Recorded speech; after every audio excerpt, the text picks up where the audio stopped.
kasih sayang ya Rabbana kekamoyan hina dina matilah iman yang sempurna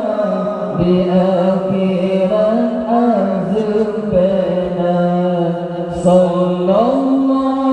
wasallam ala nabi sayyidina Muhammad wa alihi wa sahbihi ajma'in sallallahu wasallam ala nabi sayyidina Muhammad wa alihi wa sahbihi ajma'in karunia dalam ibadah kekabuduna suka rindu dalam hati bana uramalam